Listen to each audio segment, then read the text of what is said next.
जय जिनेन्द्र, जय गुरु नानक, जय गुरु राम। नवकार धार्मिक चैनल में आप सभी का स्वागत है।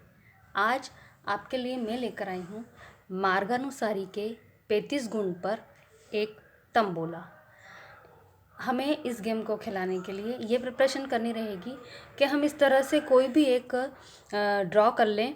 जैसे मैंने यहाँ पर एक पेड़ का शेप ड्रॉ किया है, आप चाहें तो कोई भी शेप यहाँ पर ड्रॉ कर सकते हैं। बस उसमें हमें ये इस तरह से 12 लाइन मतलब 11 लाइंस और एक सर्कल में मैंने इसको अरेंज किया है। वो इस हिसाब से किया है मैंने कि इस एक एक पत्ती में मैंने 3-3 भाग में इसको डिवाइड कर दिया है, क्योंकि मार्गानुसारी के गुण होते हैं 35। तो इस तरह से मैंने ये 10 लाइनों को 3 भागों में डिवाइड किया है, तो ये यहाँ पर 30 गुण आ जाएंगे और 11वीं लाइन 33 और ये 34 और 35। इस तरह से 35 गुण इसमें बच्चों को लिखना रहेंगे। दूसरी प्रिपरेशन हमें ये करनी रहेगी इसमें कि हमें इस तरह से प्रश्नोत्तर बनाने रहेंगे। प्रश्नोत्तर के क्रम में हमें ABCD का फॉर्म चलाना रहेगा, जैसे ABCDEFG, और कुल 35 प्रश्न हमें बनाने हैं जो हमारे इस मार्गानुसारी के गुण के अंदर जो डिटेल है उसके अकॉर्डिंग हमें इजी वे में उसको बनाना है। Z तक आने के बाद हमें फिर वापस से Z1 Z2 Z3 करके Z9 तक इसको बना लेना है, क्योंकि लेटर 26 ही होते हैं, तो उस हिसाब से प्रश्न के इसके जो नाम है इस तरह से हमें देना है। अब यदि आप चाहें तो हाँ, आप इसका स्क्रीनशॉट ले सकते हैं क्वेश्चन आंसर का, और आप इसी टाइप से बनाएं या इसको भी आप प्रिंट आउट करके निकलवाएं, तो आपके लिए यह इजी हो जाएगा। दूसरा, इसको मैं पलट देती हूँ।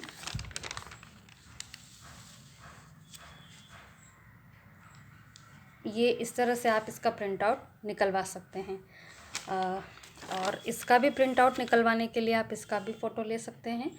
तो अब आइए मैं आपको बता देती हूँ कि इसको खिलाना कैसे है। इसमें जैसे बच्चे को करना क्या रहेगा कि इस तरीके से, जैसे ये एक बच्चे ने भर के मुझे दिया है, उसने खुद ही इसको ड्रॉ किया है।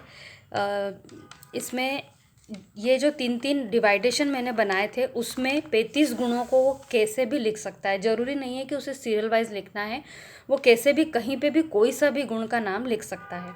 ये 35 खाने में वो नाम आ जाएंगे। उसके बाद यहाँ पर एक छोटे छोटे बॉक्स बना लेना है, जिसमें जो प्रश्न नंबर बोला जाएगा, जैसे ABCD, उसको वहाँ पर उसका आंसर समझ के और वो लिखना रहेगा। अब मैं आपको इसको बताती हूँ खेल के कि इसमें डिविडेंट ये रहेंगे कि हमारी जो 12 लाइंस चल रही है, एक सर्कल और जो 11 लाइन चल रही है, वही इसके डिविडेंट है। इसमें फुल हाउस नहीं हो पाएगा, क्योंकि जब 35 प्रश्न हम बोलेंगे तो वो फुल हाउस सभी का एक साथ ही होगा, इसलिए वो नहीं होगा।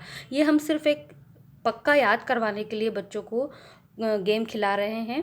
तो इसमें एक एक लाइन के लिए क्लेम आता चला जाएगा। जिस बच्चे की फर्स्ट लाइन हो गई, सेकंड लाइन हो गई, थर्ड लाइन हो गई, आप चाहें तो क्लेम के लिए कुछ भी इसमें रख सकते हैं कि मैंने 3 गुणों को धारण कर लिया है, या और भी कोई, या first line second line simple भी हम रख सकते हैं क्लेम के लिए।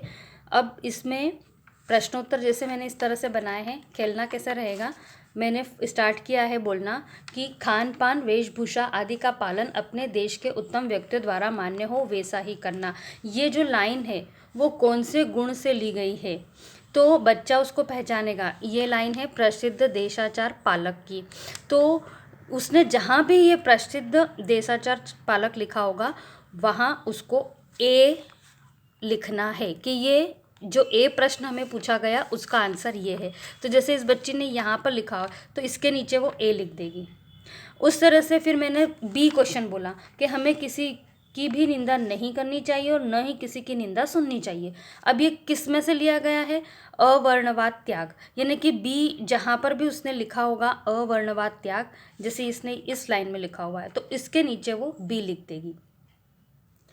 तो इस तरह से हम 35 क्वेश्चन बोलते चले जाएंगे और बच्चा सुन के और उसका जो नीचे ABCD लिखना है, पहचान के वो लिखता चला जाएगा। अब मान लीजिए फर्स्ट लाइन के लिए क्लेम आता है, तो उसने शिष्टाचार प्रसंग सी का आंसर है, तो हमें जो होस्ट है खिलाने वाला उसको देखना है कि सी का जो आंसर है वो सही है या नहीं। सी का हमारा आंसर था शिष्टाचार प्रशंसक और इसने बिल्कुल सही लिखा है। वैसे ही एम का आंसर चेक करेंगे, Z5 का आंसर चेक करेंगे, ऐसे करके इसकी ये लाइन मान्य हो जाएगी और फर्स्ट लाइन के लिए फिर दोबारा क्लेम नहीं होगा। जिस बच्चे की जितनी लाइन्स कंप्लीट हो जाती है वो उसमें विनर हो जाएगा। इसमें ये बहुत टफ सब्जेक्ट है। इसको याद करवाने के लिए मैंने बहुत मेहनत की थी पाठशाला के बच्चों के लिए। करीब मुझे 1 महीना लगा इसको लर्न करवाने में, क्योंकि बच्चे बोर हो जाते हैं ये याद करने के लिए। इसलिए मैंने इस तरह से उनको लाइंस बना बना के और लर्न करवाया था कि बताइए कि ये लाइन किस में से। सबसे पहले तो हमें ये करना रहेगा कि 35 नाम लर्न करवाने हैं। उसके लिए हम 5-5 करवा के 10-10 करवा के करवा सकते हैं एक दिन में।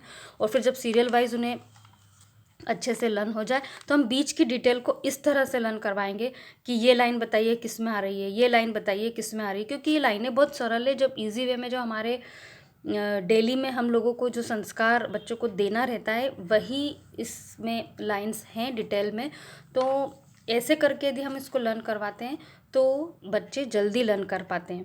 ये प्रैक्टिस हमें करीब 4-5-6-7 दिनों तक करवानी पड़ेगी। और यदि आप चाहें तो इस पेपर को भी आप ऐसी कैसी लाइनें बना के भी बच्चों को पूछ के करवा सकते हैं और फिर 2 दिन बाद अपन इसको गेम खिला सकते हैं। जब मैंने ये गेम खिलाया तब मुझे पता चला कि हाँ, बच्चों ने बहुत डीपली लर्न किया, समझ के लर्न किया है और अच्छे से उन्होंने खेला, एन्जॉय भी किया। हाँ, थोड़ा सा उन्हें टफ ज़रूर लग रहा था, लेकिन खेलते खेलते चीज़ें ईजी हो गई थी और उन्होंने फिर बहुत अच्छे से खेला है। ये जो टॉपिक है बहुत टफ रहता है, इसलिए इसको ईजी करने के लिए ये गेम रेडी किया है। आप ज़रूर इसे खिलाइए। शुरू में आपको भी टफ लगेगा, टीचर को भी लगेगा अरे ये क्या है, लेकिन ऐसा नहीं है।